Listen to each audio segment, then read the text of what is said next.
Amazing Grace. So we are here at week 4. Congratulations for making it this far along the journey. I'm so proud of you. And whether you are watching all 4 videos in a session or if you decided to go through week by week and watch this series and put in the work, I just want to say I am so proud of you, and I'm so grateful that you took this opportunity to tune into Majestic Pretty Life channel and come and be a part of the Chrysalis Altar. I'm excited because by this time you have tuned in and you are realigning and reconnecting with your higher self identity. You have created a beautiful chrysalis altar for yourself, and I cannot wait to continue to connect with you and experience more of this beautiful energy that we're creating in the butterfly sanctuary that is manifesting through this experience. So blessings. This week's episode is about execution and emergence. Welcome back to the Chrysalis Altar. I'm Kashara, and over the past 3 weeks, we have explored self-trust, identity rebuilding, and environmental alignment with your aura ecology. And today we're going to talk a little bit more about emergence and the moment when the inner work begins moving from the mental world into the physical world. We always have to bring what we are creating on the inside into reality. Sometimes that can look like grounding the cosmic ideas and thoughts that we have into real world scenarios and real world. That was a challenge that I had when I was waking up on my spiritual journey. I would have all these cosmic, outrageous thoughts and ideas about the universe and the world around me, but I really didn't understand that those were cosmic downloads that were dropping in my spirit so that I could be reinforced with a deeper sense of confidence and connection. And so when I was able to ground down those cosmic ideas and say, wow, I am building something really precious and scalable, and this is something that I'm really passionate about, but it came in as like this full-blown like spiritual transmission, which can kind of sometimes feel like, am I going crazy? This is so wild that I'm thinking these things about the universe and the world around me, and all these things are coming in.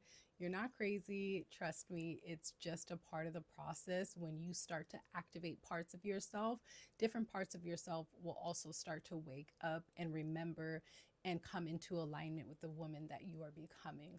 So there is a moment where all of the inner work that you're doing is going to come into the physical form, because all of the healing that you've done up to this point, it matters. It contributes. All of the awareness, the alignment, all of those things really, really do play a part. And eventually we have to act on those things. We can't just continue to allow those things to linger and remain stagnant after we've come so far and gotten so far on our journeys. And a lot of us stay stuck in the inside of that container, in that chrysalis, what I was mentioning in earlier videos of how that resistance might kick in when you start thinking you're activating, you feel like you're in isolation. Things like that happen for you to facilitate this nest for yourself. It's not for you to just be isolated and not have any friends and not have a relationship. And that's not the idea of what this space is. It's really to create a nest for yourself, to take aligned and inspired action. So let's talk about how that works. Consistency is really what is going to create self-trust. And I know you've probably heard so much about consistency, and I believe one of the things that's important when it comes to creating consistency is, first of all, having a regulated and safe nervous system.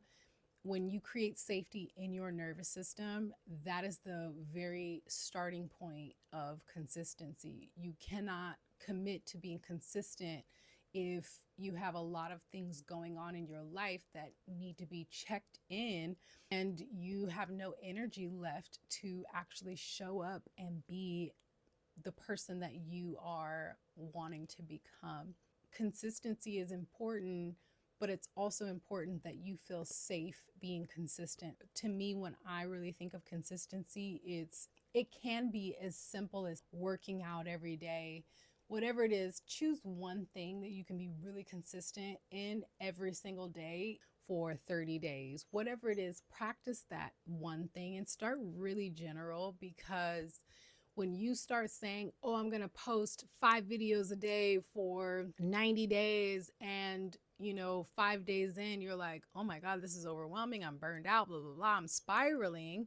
Then you're going to start losing trust with yourself. And then you're back at square one and you start from ground zero to rebuild that self-trust again. Because once again, you betrayed yourself. You went against your word. You went against the thing that you said that you're going to do. So now you feel less confident and you're not going to continue to pick up and continue to move forward from that space. You'll be back in that mode where you feel distrust in your nervous system. Start general, start small, whatever it is, make sure you do that one thing consistently every single day. Sometimes what helps for me actually is not even counting the days. I don't want to go on a 30-day journey. That's why I did this in 4 weeks. Like, I know my life and I know what I'm available for, and that's why I'm even recording all of these videos in one session, so I can release them each week and rest my nervous system, but also feel really good about following through with what I said that I was going to do, which is create this series and produce it and put it out there so that people can actually learn from it.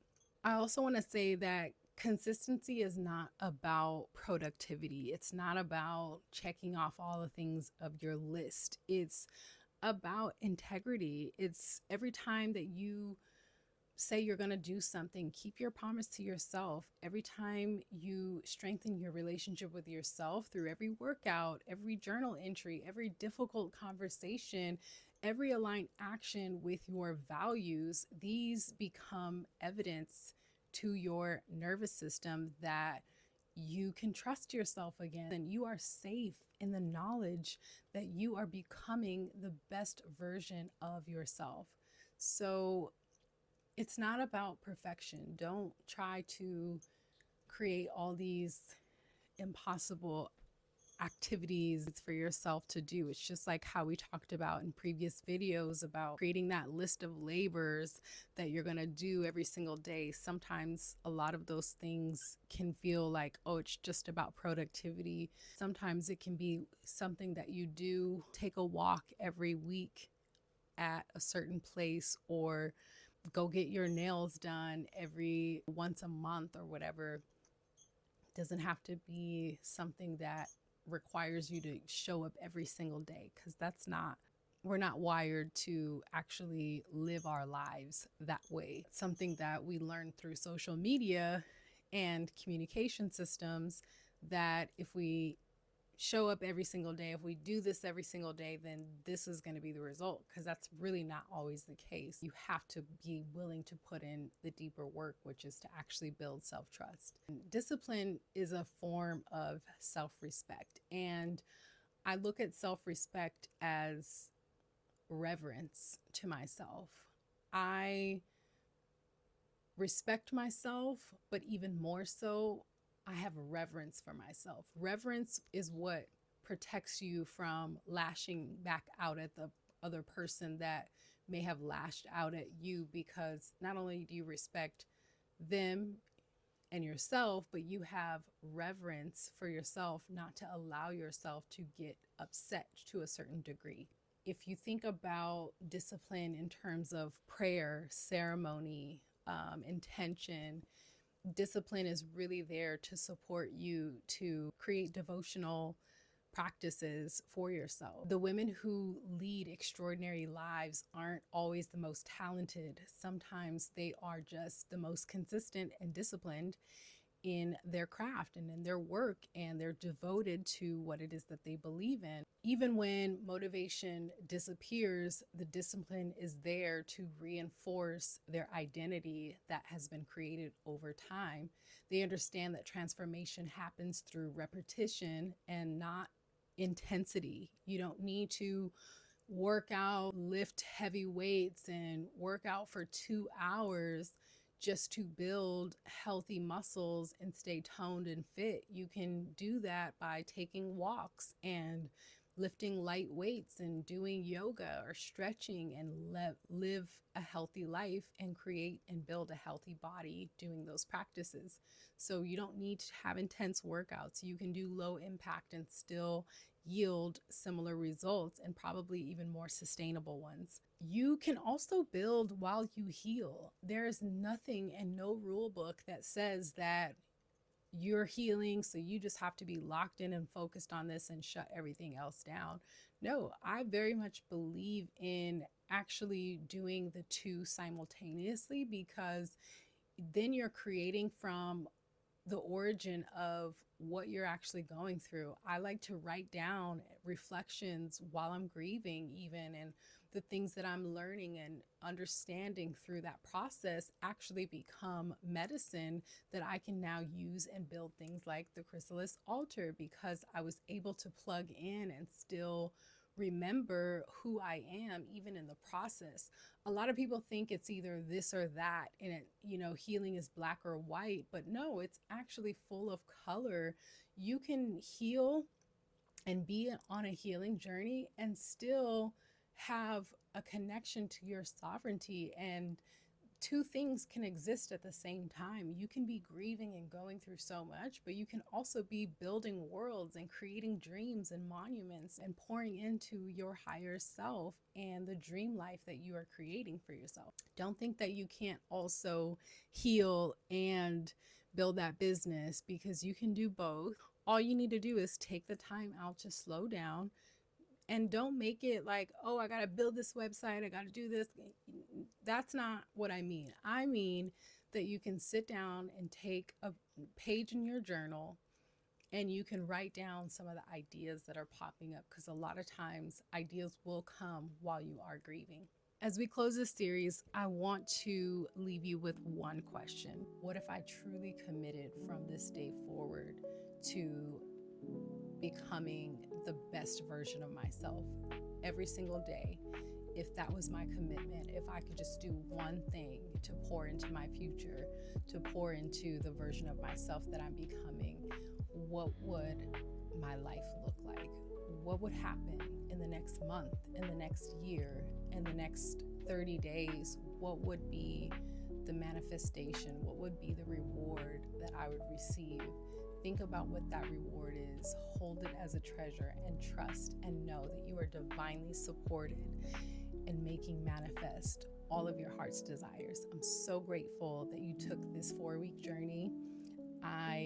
Like I said before in this video, whether you are someone who watched all 4 videos in a series, or you went week by week, and whenever you fall upon this video, I just want to say that I'm so proud of you, and I'm grateful that you took the time to lean into this Chrysalis Altar video series and take the journey to tap into your higher self.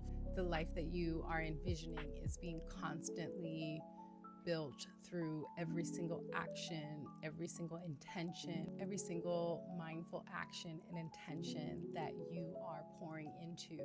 Over the past 4 weeks, we have explored self-trust, identity, alignment, and action, the very foundations of becoming who you are meant to be. And if this series supported you in any way, please subscribe to the channel, leave a comment, and save this video. Please, if you feel called, share this with a woman who is also committed to her growth in your network. And if you are ready to gain clarity on your next chapter, download the Wealth Clarity Map. The link is in my bio. And remember, your transformation begins the moment that you decide to participate fully in it. Thank you so much for joining me at the Chrysalis Altar. My name is Kishara. Until next time, keep growing your majestic, pretty wings. I'll see you soon. Thank you.